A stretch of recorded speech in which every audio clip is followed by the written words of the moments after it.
Glória a Deus, aleluia, a paz do Senhor Jesus, irmãos. Está começando mais uma pregação da palavra viva, da palavra de Deus, com o evangelista Milvio, amém?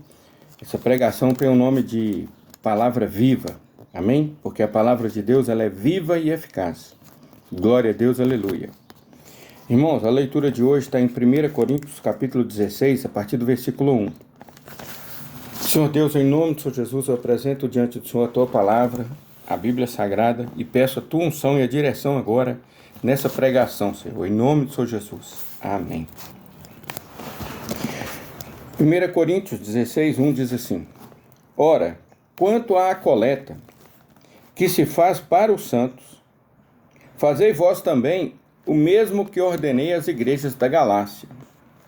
Então aqui Paulo está dizendo o seguinte: quanto à coleta, das ofertas que as pessoas fazem, eu vou mostrar aqui que é oferta. Quanto à coleta que se faz para os santos, que é para... os santos somos nós, irmãos, a igreja.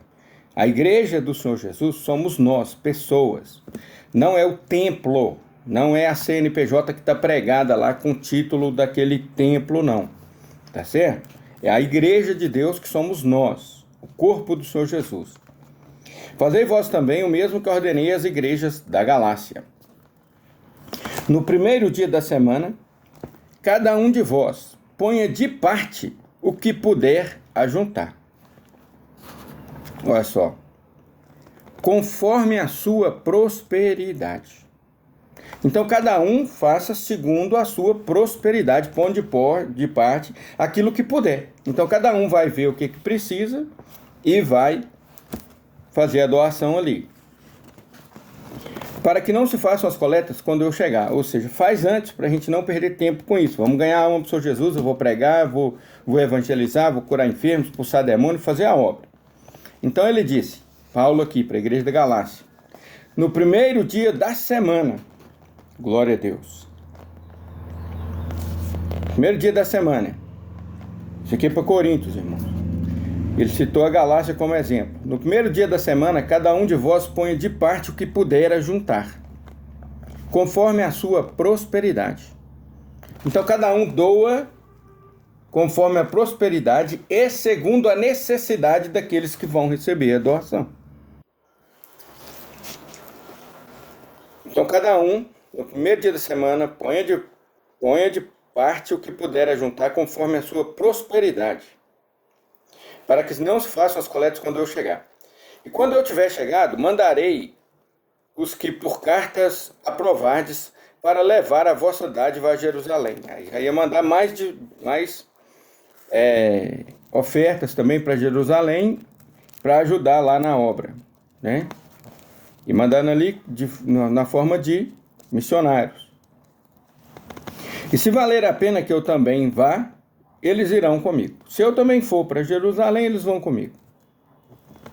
Porém, eu irei ter convosco depois de ter passado pela Macedônia, porque tenho que passar pela Macedônia, porque ele era evangelista, pregador da palavra de Deus, e Deus mandava ele aonde ele tinha que passar e a obra que ele tinha que fazer. E bem pode ser que fique convosco, e passe também o inverno, para que me acompanheis aonde quer que eu for. Então, bem capaz eu ficarei aí, e vou passar o inverno. Vocês me acompanham no evangelismo, nas casas onde eu for, nas pregações, nas vilas, vilarejos, cidadezinha próxima aí. Entendeu? Onde tiver um morador, nós vamos lá pregar a palavra de Deus, e se eu ficar, vocês vão comigo. Porque não vos quero agora ver de passagem, mas espero ficar convosco algum tempo, se o Senhor o permitir. Então ele queria permanecer com eles, ensinando, louvando a Deus, pregando, ganhando alma, curando enfermos, fazendo a obra de Deus. Ficarei, porém, em Éfeso, até o Pentecostes, porque uma porta grande e eficaz se me abriu, e há muitos adversários. Então, Deus abriu para ele ali uma porta na qual ele poderia trabalhar e ganhar almas para o Senhor Jesus, e essa porta era grande e eficaz, dava resultado. E se Timóteo for, vede que esteja sem temor convosco, porque trabalha na obra do Senhor como eu também. Então, ali ele cita Timóteo, que também era um homem de Deus, pregador da palavra, ganhador de almas para o Senhor Jesus, que expulsava demônios, curava enfermos, ressuscitava mortos, soltava as ataduras, da impiedade as ligaduras do jugo, despedaçava o jugo, repartia o pão com o faminto, que é o pão da vida, o Senhor Jesus, né? Que as pessoas estão famintas da palavra de Deus, famintos do Senhor Jesus, e nós, a igreja, irmãos, que temos o Senhor Jesus, nós temos que compartilhar o Senhor Jesus. Alguém um dia compartilhou conosco e nós fomos salvos, nós cremos no Senhor Jesus e temos o nome escrito no livro da vida e temos o direito à vida eterna. Então nós não podemos ser egoístas e não compartilhar, nós temos que compartilhar. Nós temos que compartilhar, nós temos que trazer as pessoas ao Senhor Jesus e levar o Senhor Jesus até as pessoas, para que essas pessoas também sejam libertas, curadas, salvas e tenham um nome escrito no livro da vida. Porque é um direito que o Senhor Jesus morreu por todos nós, então todos têm o direito de ouvir e de conhecer o Senhor Jesus. Embora cada um tenha o seu livre-arbítrio, escolhe se vai seguir ou não, mas nossa função como a igreja do Senhor Jesus é levar este conhecimento até as pessoas que não conhecem. Imagina você, imagina eu, se ninguém tivesse vindo falar conosco que o Senhor Jesus morreu por nós na cruz do Calvário e que nós temos que entregar a nossa vida a Ele. Estaríamos nós atolados na idolatria até hoje, porque os idólatras não sabem coisa nenhuma do que o Senhor Jesus fez. Eles sabem dogmas, eles sabem concílios, eles sabem coisas feitas por mãos de homens, mas que está fora da palavra de Deus. Eles sabem doutrinas de purgatório e outras coisas do inferno que foi criada pelo capeta para iludir a igreja. Então eles sabem coisas perdidas, mas não sabem a verdade. Porque a verdade está entre Gênesis e Apocalipse. O que sai daqui é mentira. Entendeu? Jesus, a palavra de Deus lá em Apocalipse, disse: ai daquele que aumentar um ponto ou que tirar uma vírgula. Não se pode aumentar e nem tirar do que está escrito. Porque a pessoa vai pagar, vai prestar conta disso para Deus. Entendeu? Então, a única palavra verdadeira está aqui, irmãos. Bíblia Sagrada. Bíblia Sagrada. Não quer dizer que a gente não possa ler livros de outras pessoas. Podemos ler, mas sempre filtrando a luz da Bíblia para tirar os espinhos. Porque muitos, e na maioria dos livros tem espinho, que a gente tem que falar: opa, isso aqui está meio estranho. Tira para lá, não absorve. E aquilo que vem e a palavra confirma, a gente aplica na vida. E trabalha com isso para ganhar almas para o Senhor Jesus. Amém? Então, Paulo disse que uma grande porta se abriu para mim. Então, eu vou fazer essa obra, eu preciso pregar ali, aonde essa porta está aberta, para que as almas se convertam ao Senhor Jesus. E se Timóteo for, vede que esteja sem temor, vai sem medo nenhum, vai pregar a palavra de Deus, porque ele representa o céu, o Senhor Jesus. Porque trabalha na obra do Senhor, como eu também. Então, temos que fazer, não pode ter medo. Portanto, ninguém o despreze, mas acompanhai-o em paz. Então, não despreze ele, mas acompanha ele em paz e manda ele em paz. Para que venha ter comigo, pois o espero com os irmãos. E acerca do irmão Apolo, roguei-lhe muito que fosse com os irmãos ter convosco. Mas na verdade não teve vontade de ir agora. Irá, porém, quando se lhe oferecer boa ocasião. Então, irmãos, o que mostra com esse Apolo aqui, com o irmão Apolo? Quando Deus manda, e nasce no coração o desejo de ir, temos que ir. Mas se Deus fala, fica, é porque não está na hora de ir. E Paulo entendeu isso aqui, ele não teve vontade de ir agora. Então, se a pessoa entregou a vida ao Senhor Jesus, é um evangelista, pregador da palavra, ganhador de alma para o Senhor Jesus, é um pastor, é um diácono, é um presbítero, é um missionário, né, um ancião, e Deus não falou com ele para ir, não vai, não está na hora, não é por empolgação, é pelo comandamento do Espírito Santo. O Espírito Santo é que testifica se é para ir ou não. Então, e aqui, o que eu quero enfatizar aqui, meu irmão, é essa parte aqui. No primeiro dia da semana, cada um de vós põe de parte o que puder juntar. É segundo a necessidade. Não é um valor estipulado que tem que dar. Entendeu, irmãos? Não é. Porque no Novo Testamento não tem ordem para a igreja dar o dízimo.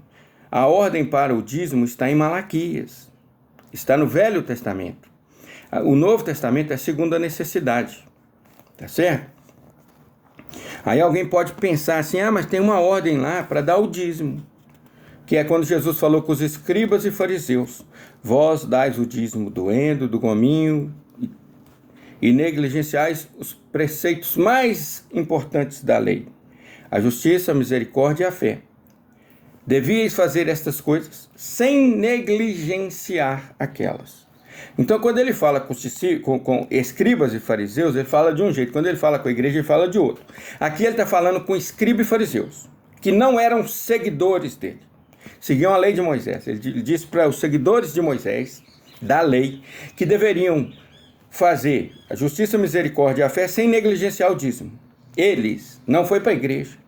Ele não ensinou para a igreja. Se você leu e pegar o contexto inteiro, você vai ver que a ordem não é para a igreja. Então, irmão, existe uma manipulação hoje muito bruta em cima de tomar dinheiro de ovelha. Irmão, quando você dá dinheiro, quando você dá dízimo, não pensa que você está fazendo para Deus. Não pensa. Tá bom? Você está fazendo para a igreja, templo, CNPJ. Aquele dinheiro ali é para ser usado pelo pastor do jeito que ele quiser usar. Tá bom? Então toma cuidado com isso, porque aqui onde Paulo disse, ele disse, ó, cada um ponha de parte o que puder ajuntar, conforme a sua prosperidade. Cada um ponha de parte o que puder ajuntar, conforme a sua prosperidade. Então, tem um versículo também na Bíblia que diz assim, ó, todo aquele que sabe que deve fazer o bem e não faz, nisso está pecando. Então, se Deus colocou no seu coração de fazer o bem a alguém, faça, meu irmão. Faça, porque se você não fizer, nisso você está pecando. Entendeu? Então, cada um contribua segundo a necessidade. Qual que é o certo? O certo é, a igreja precisa de um local para reunir. E não pode reunir sem ter um CNPJ pela lei brasileira. Tem que ter um CNPJ. Então vai se criar um nome ali, Igreja Batista, Igreja Assembleia de Deus, Igreja Presbiteriana, são nomes criados que tem um CNPJ registrado, que é uma empresa, não é, a Igreja Assembleia de Deus vai subir, a Igreja Congregação Cristã vai subir, não existe isso não, irmão. A igreja que vai subir é a igreja que tem o nome escrito no livro da vida, é cada um de nós que tiver o nome lá, se não tiver, não vai. E nós vamos ter muita surpresa, porque muitos pastores aí que fizeram pacto com Satanás, eles não vão subir. E tem muitos pastores que ficam extorquindo a lã das ovelhas e aproveitando, chora até pedindo milhões. Eu preciso de 5 milhões, podia me ajudar, 5 milhões para comprar fazenda cheia de gado Nelore. Tá certo? Esses pastores, eu tenho certeza que eles não vão subir, irmão. No dia, tem uma passagem que o Senhor Jesus disse assim, que muitos vão chegar para ele e vão falar assim, mas Senhor, no teu nome eu expulsei demônio, eu curei enfermo, eu ressuscitei morto, eu preguei a tua palavra. E Jesus vai falar com ele assim, apartai-vos de mim, malditos, porque não vos conheço. É a pior frase que uma pessoa pode ouvir no mundo inteiro, em qualquer época. É a pior frase, porque depois dessa frase é a condenação eterna para quem ouvir. E muitos vão ouvir porque não estão nem aí para as almas, não estão nem aí para a obra de Deus, nem para o Senhor Jesus que morreu na cruz. Não, eles querem descobrir uma forma de ganhar dinheiro usando um CNPJ religioso de igreja, na qual eles puderam enriquecer. Então toma cuidado, irmão. A Bíblia diz aqui, ó, cada um contribua com o que puder ajuntar conforme a prosperidade para a obra.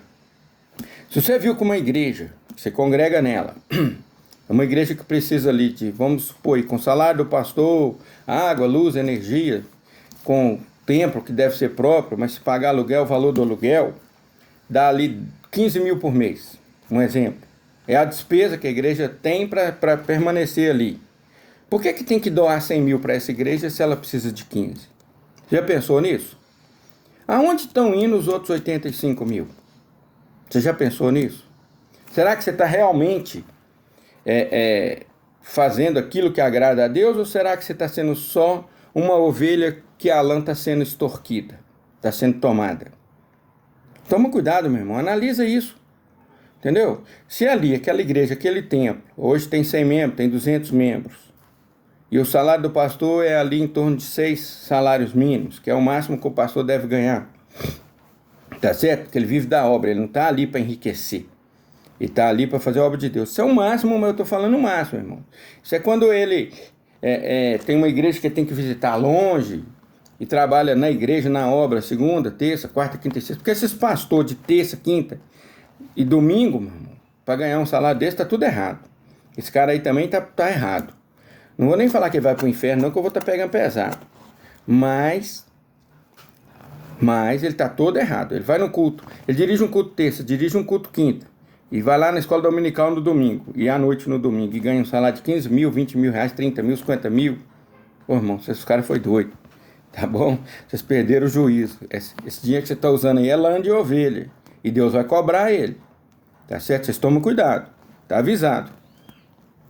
Então, meus irmãos, aqui o apóstolo Paulo ensinou: no primeiro dia da semana, cada um de vós põe de parte o que puder juntar, conforme a sua prosperidade, para que não se façam coletas quando eu chegar. Então, cada um contribua segundo a sua prosperidade e observando a necessidade de quem está recebendo a contribuição. Tá certo? Então, é isso que devemos fazer. Que Deus abençoe a cada um e que a gente possa aplicar o que a palavra de Deus nos ensina, irmãos, para o crescimento do reino. Ah, mas meu irmão, mas eu tenho vontade de doar mais do que somente o valor que eu faço a doação. Ô, irmão, se Deus tocou no seu coração, procura uma igrejinha pequena, onde tem uma portinha pequena, na beirada de uma favela, ou dentro de uma favela, um pastor com uma igrejinha pequena que está ali ganhando almas, convertendo os bandidos, os marginais ao Senhor Jesus, tirando essa pessoa da condenação eterna e do crime. Procura uma igrejinha pequena, meu irmão. Separa uma parte desse dinheiro para aquela obra, pelo tempo que Deus mandar. Você entendeu? Porque tem pessoas que falam assim: você tem que trazer para a minha igreja. Ô, irmãos, não existe minha igreja, a igreja é do Senhor Jesus. Se algum pastor fala, essa é a minha igreja, se algum pastor fala, são as minhas ovelhas, ô, meu irmão, cuidado com esse pastor. Ele não morreu na cruz por nós, não. Quem morreu foi o Senhor Jesus. Ele é uma ovelha que se pastoreia a si mesmo, pastoreando as outras ovelhas do Senhor Jesus. Não existe isso do pastor falar, são minhas ovelhas. Não são. Não são. Cuidado. Embora tenha essa tradição nas igrejas hoje, falar minhas ovelhas. Cuidado, meu irmão. Cuidado. Muitas das vezes esse pastor aí nem está indo para a glória, o nome dele nem está escrito no livro da vida. Tá certo? Eu estou ensinando a igreja a ter maturidade, irmãos. É o que está na Bíblia. Paulo falou assim: leitinho eu vos dei a beber, porque não estáis preparados para comida sólida. Ou você cresce ou vai ficar no leitinho o resto da vida. Ou você não é um adulto. Então observa isso e põe a mão na obra de Deus, rapaz. E Deus é que vai te falar o que é para você fazer, e aonde que é para fazer, e a hora que é para fazer. A não ser que você é um preguiçoso que quer ficar na zona de conforto. Está bem estabilizado, está feliz ali, mas você tem que observar depois se você tem salvação. Ou se você está fazendo parte de um clube social chamado igreja. Porque muitas pessoas hoje seguem a igreja, mas não seguem nada do Senhor Jesus. Nem sabe o que o Senhor Jesus manda, não sabe nada. Não está preocupado com os dons espirituais, não está preocupado com os frutos do Espírito, está preocupado com a obra, não. Está preocupado com o clube social, né? O status de estar ali dentro e fazendo ali o que a igreja quer. A igreja templo CNPJ. Então desperta, ó tu que dormes. Quem tem ouvidos, ouça o que o Espírito Santo diz às igrejas. Acorda, meu irmão. Acorda. Deixa o Senhor Jesus te usar. Amém? Vamos ganhar uma para o Senhor Jesus e vamos ensinar a palavra, que essa é a função da igreja do Senhor Jesus. Amém? Irmãos, que Deus abençoe a todos. Agora eu vou te convidar, você, meu amigo, que está ouvindo essa pregação aí. Arrependa-te dos teus pecados. Entrega a sua vida ao Senhor Jesus. Converta a Ele antes que seja tarde. Porque se você partir para a glória, se você morrer sem conhecer o Senhor Jesus, o seu destino não será bom. Então eu estou te avisando, tá bom? Que Deus te abençoe. E fala, olha para mim aí agora e vai repetir comigo. Eu vou te ensinar a sair da condenação eterna para a vida eterna. No Senhor Jesus. Tem uma forma. E ele disse, aquele que me confessar, Jesus disse isso com a boca dele. Aquele que me confessar diante dos homens, eu confessarei diante do meu Pai que está no céu. Aquele que me negar ou que não me confessar, eu também o negarei naquele dia. Então, confessa o Senhor Jesus agora, arrependa-te dos teus pecados e entrega a tua vida ao Senhor Jesus. Eu vou fazer uma oração e você repete comigo. Repete aí. Senhor Jesus, Criador dos céus e da terra. Senhor Jesus, Filho de Deus. Senhor Jesus, que ressuscitou ao terceiro dia. Senhor Jesus, eu confesso o Senhor com a minha boca. Eu confesso o Senhor como meu Senhor e Salvador. Senhor Jesus, perdoa os meus pecados. Senhor Jesus, entra no meu coração e faz morada em mim. Senhor Jesus, que o teu Espírito Santo habite em mim e guarde em mim a tua palavra, a Bíblia, para eu não pecar contra ti. Senhor Jesus, que o anjo do Senhor acampe ao meu redor e me livre de todo mal. E Senhor Jesus, escreve o meu nome no livro da vida. Senhor Jesus, eis-me aqui como teu servo. Senhor Deus, recebe-me agora como teu servo e como teu filho, porque eu confessei o Senhor Jesus como meu Senhor e Salvador. Amém. A paz do Senhor Jesus e que Deus te abençoe, meu irmão. Que Deus abençoe a todos. Que o amor de Deus, que é enorme, irmãos, que Ele deu o Filho dele para morrer por nós, que a graça do nosso Senhor e Salvador Jesus Cristo, que somos salvos pela graça, e a comunhão do Espírito Santo, que nos leva a ter comunhão com Deus, com Jesus e com o Espírito Santo, e a consolação do Espírito Santo, que nos traz a paz que excede todo entendimento humano, seja com toda a igreja de Deus, desde agora e para todos sempre. Amém. Na paz do Senhor Jesus, fiquem com Deus.